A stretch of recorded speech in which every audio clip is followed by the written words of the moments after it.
Hi, welcome to the first Bangladeshi podcast where we have renowned guests from all over the world.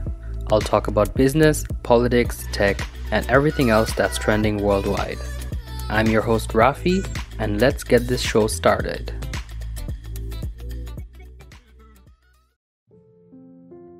Hello everyone, welcome back to the show. This is season 2, where we'll have a more diverse group of people, break more boundaries, and talk about more raw content. As the title suggests, in this episode, I'll talk about the struggles I had to face while running a school at age 21. As many of you know, besides being involved in various sectors of business, I'm also the chairman of Siraj Memorial Model Foundation, which was created by my father to honor the name of my grandfather.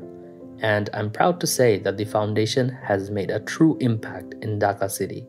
This is not the type of foundation you'll see every day in your social media feed asking for donations or showing off their work for that matter. Our foundation is completely self-funded by my father and reaches the people who are in urgent need of help. For example, we have secretly delivered 200 tons of groceries straight to people's houses just last year when the pandemic hit us the hardest. And for activities such as these, the people of the area has always loved and respected us immensely. One of the branches of the foundation is Siraj Memorial Model School. This is the largest private school in Badda, which currently has around 1,500 students studying in it and is the only school in Badda with a BNCC wing incorporated in it. For those of you who do not know, BNCC means Bangladesh National Cadet Corps, and it is a volunteer reserve force comprising the Army, Navy, and Air Force for school, college, and university students.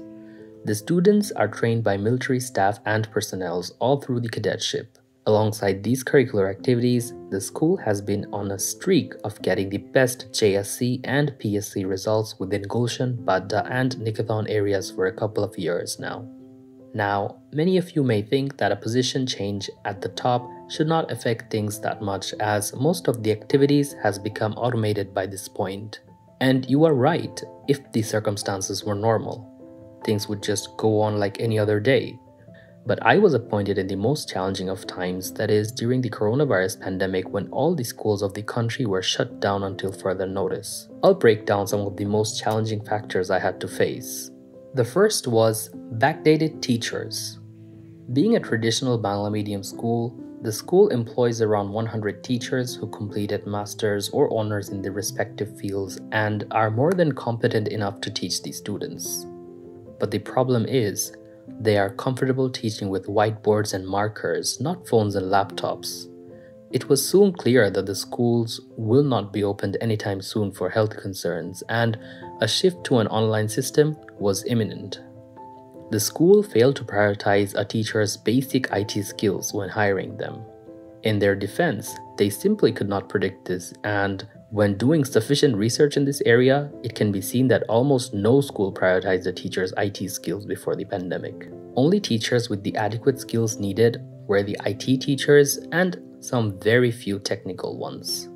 As a result, I was stuck with a sizable amount of teachers with no way to make use of them.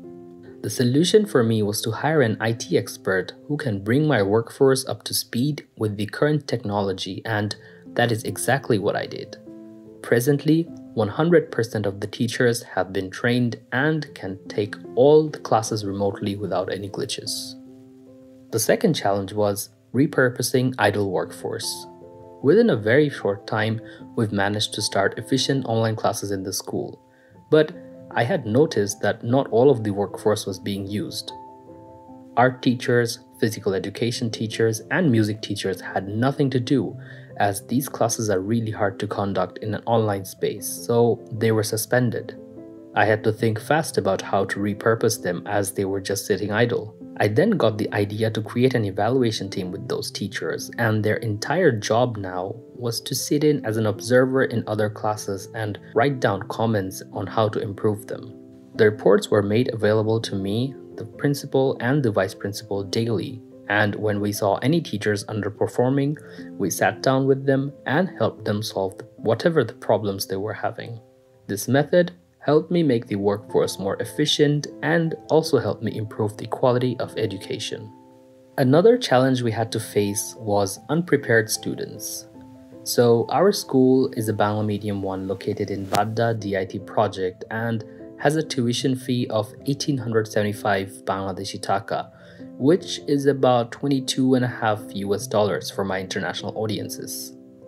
The school was mainly created to provide low-income groups high-quality education, and that has been the case for the last 15 years or so. As a result, the parents of the students lack the disposable income to buy a smartphone or a laptop just for the education of their child, as they simply cannot afford it.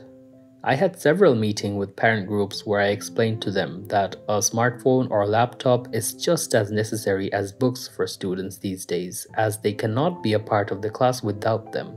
If it was any other scenario, I would have just distributed a couple of hundred smartphones from the school fund to enable the students to join the online classes. But since this was during the pandemic, I had to be really strategic about where the money is spent. In the end, I tried using my words to convince the parents to buy them a smartphone or borrow their own personal ones for classes, but in the rare scenario where even that was not possible because of financial strains, we excused the attendance of that specific child. Another problem we had to face was massive dues. With the prolonged period of lockdown last year, the economy was hit very bad, especially within the lower income groups. And with most of the parents of the school coming from that income group, it was very hard for them as well. With dues rising up to an 8-digit number, it was clear something had to be done to keep up with the school running independently. My father injected a significant amount of money into the school accounts, which eased the situation, but that did not mean the dues were gone. It was still there. But our solution was to think back to the root of the foundation and why we started it. It was to help the poor, and this situation provided us with a unique opportunity to help them. We had a board meeting and decided to cancel 3 months of tuition fee for all students. In addition to that, we provided everyone a steep discount when they took admission in the upcoming year. These decisions were met with great joy among the parents as they breathed a sigh of relief, and most of them happily paid whatever small amount of dues they had. This ensured smooth functioning of the institution, and I'm very proud of these generous decisions our board took, not to think of this as a business, but as a service to the community.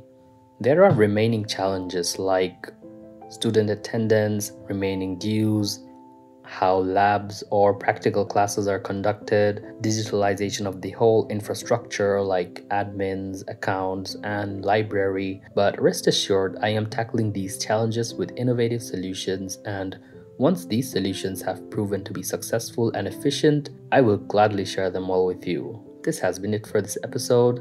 Hope you all learned something about the challenges you may face if you are put in the unique position of running a school. Talk to you in the next one. Take care.